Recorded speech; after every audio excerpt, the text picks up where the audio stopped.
You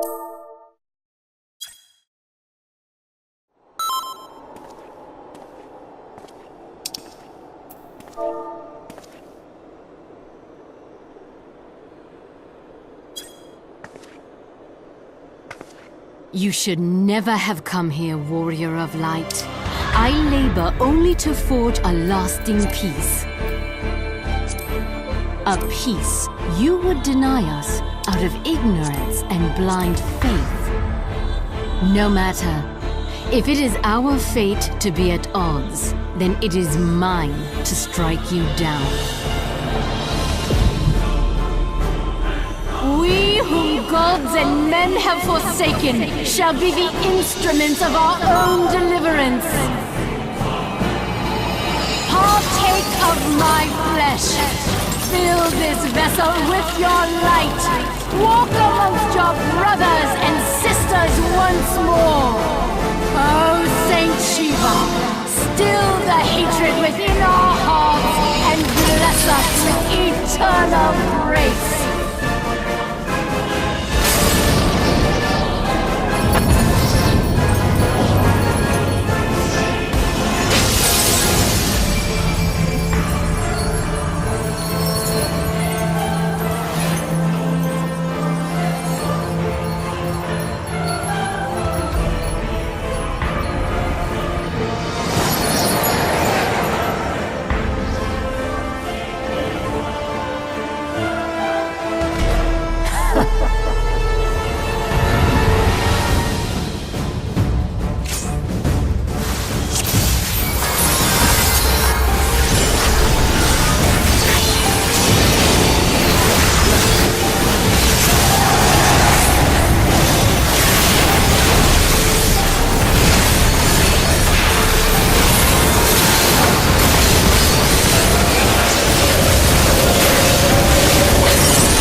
Fool.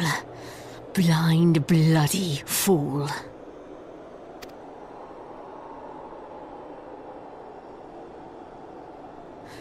You, of all people, should understand the suffering war begets. That no sacrifice is too great if it brings an end to the violence. Mine is the righteous cause.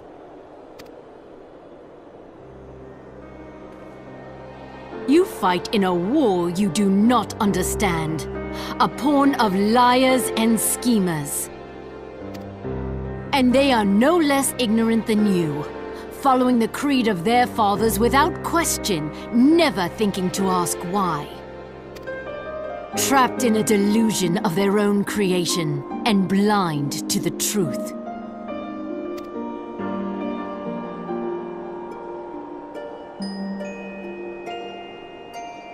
Warrior of Light, redemption is not beyond us. We who walk before may lead those who walk after. Seek the Keeper of the Lake. See with eyes unclouded.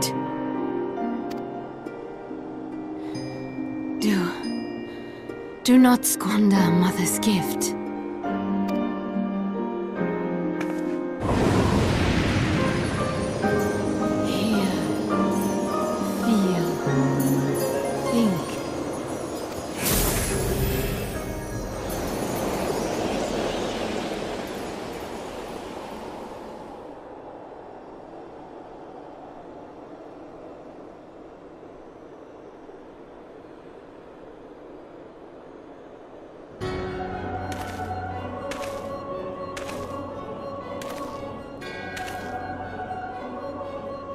And so the vessel withdraws, a predictable outcome.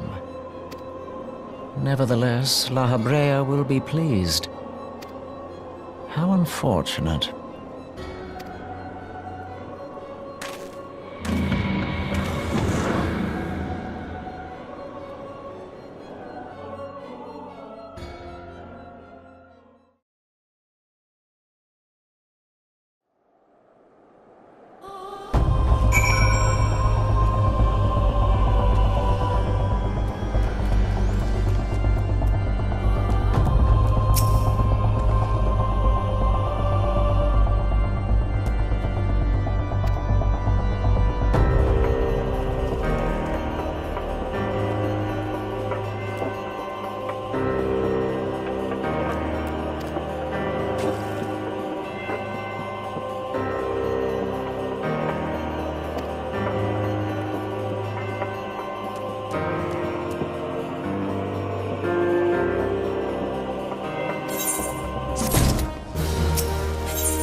On behalf of the Holy See of Ishgard, allow me to express my deepest thanks. Never before have we been required to contend with a Primal. Indeed, there were fears in some quarters that our knights might not be equal to the task. From what we have now learned of these beings, I can say with certainty that we would have lost a great many men had the Scions not intervened. Then the argument for preemptive action should be self-evident. Perchance now you will reconsider my proposal that Ishgard move against Natalan. ere we first met, a similar proposal was tabled, but the Holy See decreed that we were to observe, and that military action should be taken only in self-defense. All things considered, it was not an unreasonable decision. Since the calamity, 2 vigils have fallen to the Horde, while Garuda has never shown any inclination to storm the gates of judgment. Which is why this unprecedented crisis and its resolution may prompt a change in policy. You who have faced these primals know well the threat they pose. Ishgard did not. Not until now. And there is naught like a brush with death to change a man's outlook. At the very least, this should silence any lingering objections to our arrangement with Revenant's Toll. The Holy See may even feel moved to grant us its formal endorsement. So far as it is possible, the Scions shall be compensated for their service. We should be grateful for any aid you can provide. As a gesture of good faith, I shall withdraw my previous request. Your people are doubtless needed elsewhere. That will not be necessary. We too have a vested interest in watching Dravania's movements. I see. Once more, I must thank you. Sir Emmerich, if I may, do you truly believe that Midgard-Zoma could return? The heavens are a window unto truth, but those who interpret their movements are not infallible. I requested your involvement as a precautionary measure. But of course! You sought an excuse to compensate us from the first, mindful of what would happen if Revenant's Toll were taken by your enemies. Ishgard is not wont to aid its neighbors, but that does not preclude it from manipulating them to serve its own interests. Choose your next words carefully.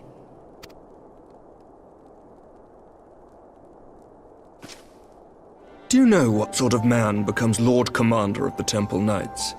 One who comes from good stock. I did not.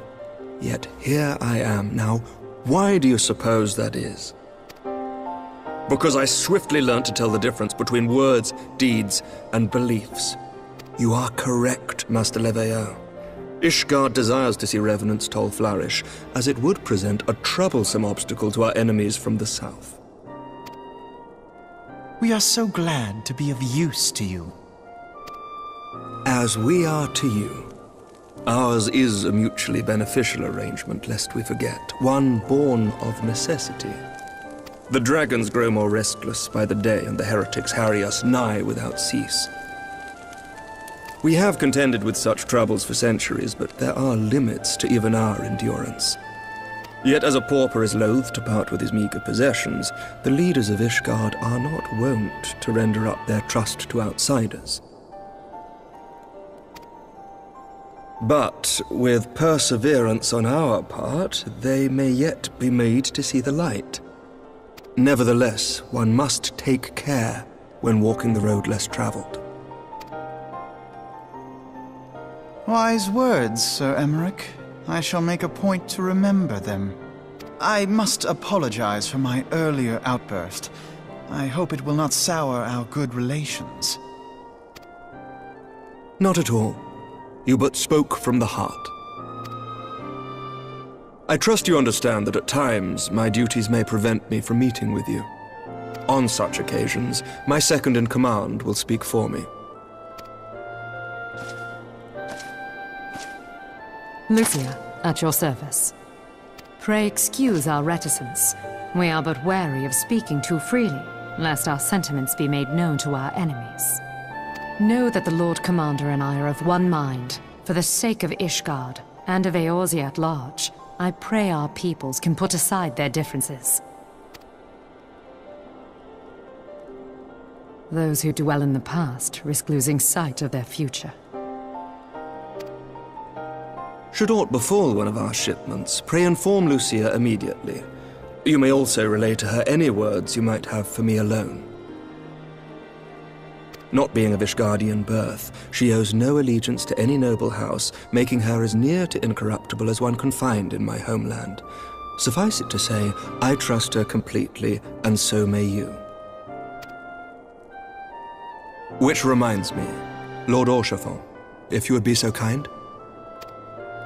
Certainly.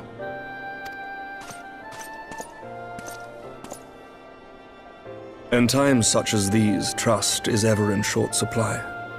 Mayhap this will go some way to rectify the problem. The results of our investigation into the heretics' recent attacks, as well as our interrogation of the merchant you detained. Sir Emmerich, I cannot thank you enough. Think nothing of it. Ishgard may be many things, but it is no friend to Garlemald. Did I not tell you to have faith, my friend?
Words cannot well express how glad I am to see you return to us hale and whole. Needless to say, I am most eager to hear your account of that which occurred in Kurthis, assuming you're ready to speak of it. Excellent. I shall summon the others at once.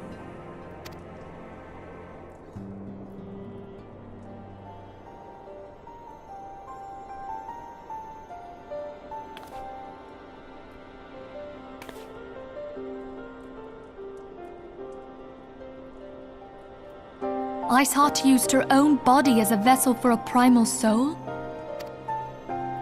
Master Louisoir's writings make no mention of such a possibility. Can we be certain this entity was a primal? As certain as we can be that good King Mogglmog XII was a primal, I should think. Both were ostensibly summoned. Let's not quibble over definitions. Of more concern is the implication that Iceheart retained her will, even after she was possessed. We are talking about a mortal, wielding the power of a primal. It can't possibly be that easy, can it? There must be some sort of sacrifice required. Or maybe she's just special? What qualities this woman possesseth, I know not, but full sure am I that she was groomed for this role. Few are privy to the secrets of summoning, and but a single party standeth to profit from their dissemination. Well, I wouldn't presume to comment on how the lass came to know about summoning, but I will say that what she summoned was a primal. The readings were the same, or near as damn it. Strange as it all sounds, it's really no different from what you've faced before. Then mayhap it is time that we re-examined our previous encounters. Pack your things, Ida. We're going back to Gridania. Yes, sir. About Iceheart's final words to you. Hear, feel, think. Hydaelyn speaks to her as well. If Iceheart is blessed with the power of the Echo, she will doubtless have used it to further her goals. Or could it be that it was a revelation granted her by the Echo which first set her on this path? She did say that the Ishgardians were blind to the truth. Do you think she has knowledge of the origins of the Ishgardian-Dravanian War?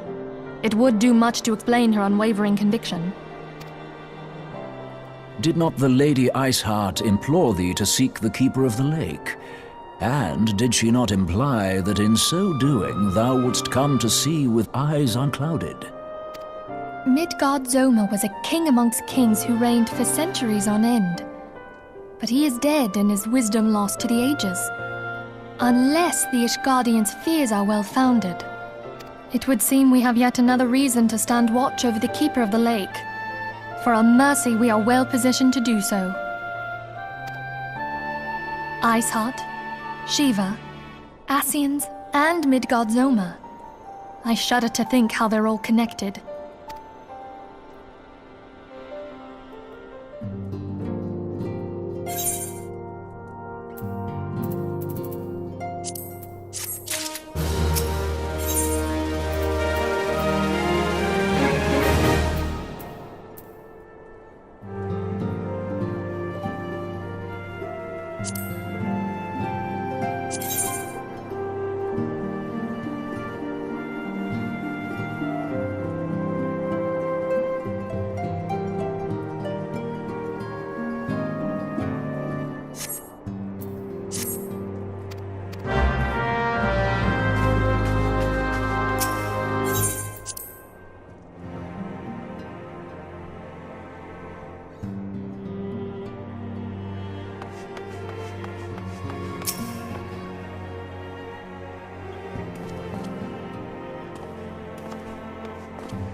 I've heard. Truly bothersome business. No, I do not foresee a problem on that front. The main concern is Roban. There is no telling what the brute might do. Have the Blades watch him in the flames day and night. You may leave the Sultana to me. I shall personally attend her grace.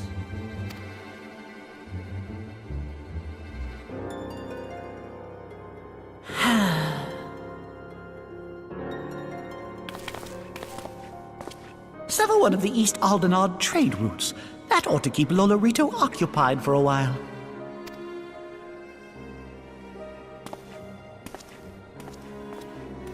Nanamo Ulnamo.